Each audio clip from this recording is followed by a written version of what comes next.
What is going on, guys, and welcome back to Touchdowns to Home Runs. My name is Bernie. Thank you for joining us today on the Touchdowns to Home Runs show. I hope that your day is going absolutely fantastic.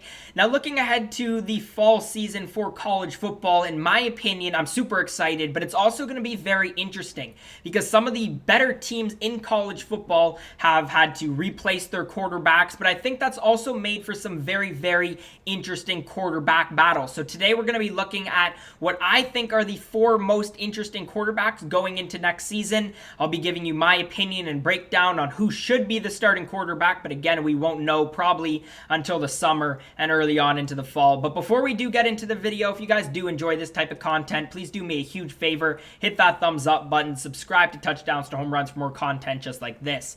But anyways, let's get right into it. The first team that we're covering is Texas A&M. Contenders at the quarterback position: Zach Calzada, Haynes King, and Eli Stowers. Now, I've done quite a bit of Aggies coverage this year because, again, this is a phenomenal quarterback battle. But obviously, Texas A&M was one of the top teams last year as well. They ended up 5th, one spot outside of the college football playoffs. Really had a program breakthrough year, in my opinion. That being said, obviously, if you're Texas A&M, you're losing your 4-star quarterback in Kellen Mond, so you got a huge position and shoes to fill.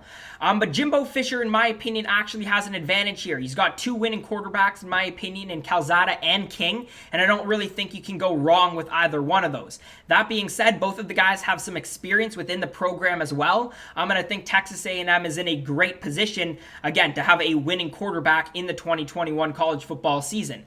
But between Calzada and Zach King, you're getting 2 really different quarterbacks. Calzada is a 6'3", 205-pound pocket passer with a big arm, 2 years in the program, but he's a long, athletic quarterback and really is very mobile.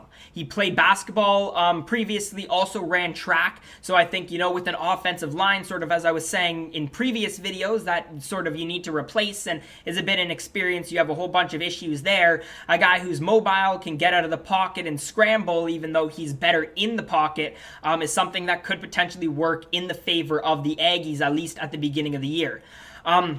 As for King, he was the number 5 dual threat quarterback in the 2021 class and seemed to be the number 2 sort of backup quarterback last year to Kellen Mond. But I think, in my opinion, again, just because of the situation with the offensive line, that Zach Calzada is the better option. That being said, I think King has the higher ceiling. That's what I mentioned in my previous video. So if Calzada doesn't work out for some reason, which I don't think would happen at the beginning of the year, then maybe you look towards a guy like King. Then also Eli Stowers. I don't want to cover him too much because I don't really think he has a shot at being the starting quarterback, but a 4-star freshman QB. He's going to have some eyes on him. He's very good. But again, we'll have to see with Texas A&M, but my opinion would be Zach Calzada. Next up, we got my Michigan Wolverines. I've done a bunch of coverage on them as well. Their contenders are Cade McNamara, Alan Bowman, and J.J. McCarthy. Now, this is an interesting one because Michigan had a lot of issues last year. Defense was a huge problem. But one of their main issues as well was at the quarterback position. Just a ton of uncertainty. Obviously, before the season, McCaffrey opted out. He was thought to be in that mix for the starting quarterback. And then we went with Joe Milton, and obviously he has a big arm, but was eventually replaced by Cade McNamara because of his inaccuracy. So Cade McNamara would probably be the guy that you point to and say that's probably the most likely guy that the Wolverines are going to start this year. He's very accurate, seemed to click a lot more with the Michigan offense and receivers, and at times the offense did look like it ran very well when he was the quarterback. Only issue, doesn't have a very strong arm, can't throw the ball too deep, so that would be my only concern. Alan Bowman, I've spoken about him in the past as a guy who I compare to a guy like Joe Milton, has a wicked arm. He's got just great arm strength, is extremely talented. I think he's a bit more accurate than Joe Milton, but in terms of the nature, the size, just the way that they play, I think the two are very similar, so I don't know if we want to go that route.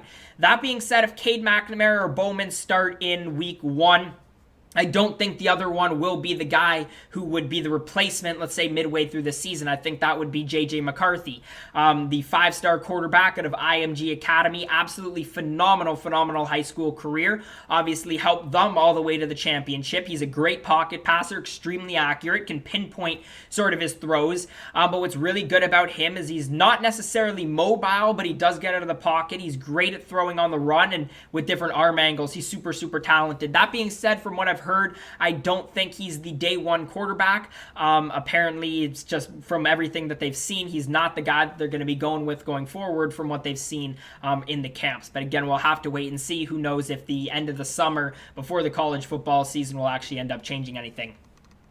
Sticking with the Big Ten, let's move on to Ohio State, another very interesting quarterback position because obviously you got to fill the shoes of Justin Fields. Contenders for their quarterback position, you got CJ Stroud, you got Kyle McCord, or Jack Miller. Now, Alabama, Clemson, Ohio State lost all their starting quarterbacks, which is really interesting. And even if you look at some of the other top teams in college football, Florida, Notre Dame, Texas A&M, but Ohio State might be sort of the biggest quarterback battle besides Texas A&M of some of those top teams from last year. You got a very talented quarterback room. Very little experience though, but you do have some high expectations from these guys.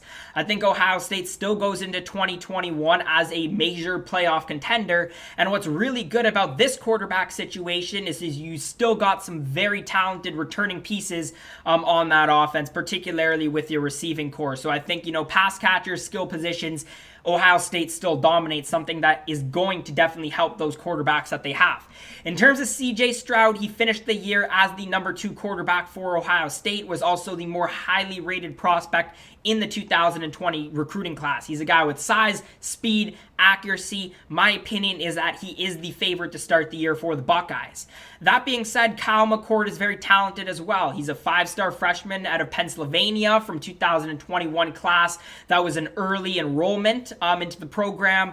You got McCord, who had a fantastic spring game, passed 12 for 17, 184 yards, and possibly the highest ceiling out of all these 3 guys, with also just a fantastic arm. So I still think it is CJ Stroud though. And then the final team that we have is Tennessee. Contenders there: Hendon Hooker, Harrison Bailey, Caden Salter, Brian Maurer, and Joe Milton.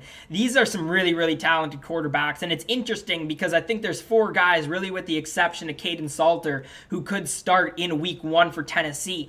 And that being said, as I've sort of mentioned before, you're bringing in a new coach who is offensive minded, and this is a much different Tennessee team that we've seen in previous years. Josh Heupel, coming from UCF, knows how to run an offense, and in the spring game, it looked like the offensive line was bought in. They were moving the ball much quicker, a lot more downfield. This could be an electric Tennessee offense this year. That being said, I think the coaching change also takes away some of the advantages from Bailey, Brian Maurer, who have experience in Tennessee. But I think, it's going to give Tennessee just a fresh perspective on who should be their quarterback 1 coming into the new year, because obviously Tennessee had some big quarterback issues last year with Garantano. That being said, Hendon Hooker out of Virginia Tech is a great option for Tennessee. Harrison Bailey had a phenomenal spring game, did a great job throwing the deep balls, looked like he really clicked with the offense. He's the guy I think is the favorite. Caden Salter didn't play in the spring game. He had some issues being suspended off the field. Brian Maurer also had a very good spring game. He's not as good as Harrison Bailey in my opinion, but still has the ability to move the ball. And then Joe Milton might be the guy that I think gives Harrison Bailey the biggest run for their money because of just the stuff that you can measure. He throws the ball with the high velo, throws it like 80 yards down the field, and he is mobile. So if he just gets the accuracy, if he gets his completion percentage up, but not only just the completion percentage, if he can throw the ball away and just not throw some bad picks that he threw last year, this is a very talented quarterback. Michigan fans like myself, we saw it in flashes last year, and I have nothing wrong with Joe Milton at all. So I think that he is a guy, just given everything about him, the way that he plays at the quarterback position, I think is definitely a guy that Tennessee could potentially look at for next year. But anyways, guys, if you did make it to this point in the video, thank you. Let me know your thoughts on these 4 teams and their quarterbacks down in the comment section below. I want to hear your predictions for each one of these 4 teams down in the comment section. But again, if you did enjoy today's video, please do me a huge huge favor. Hit that thumbs up button. Subscribe to Touchdowns to Home Runs. We're trying to push towards 10,000 by the end of the summer, so please help us do it. But as always, guys, thank you so much for watching, and I hope to see you again next time.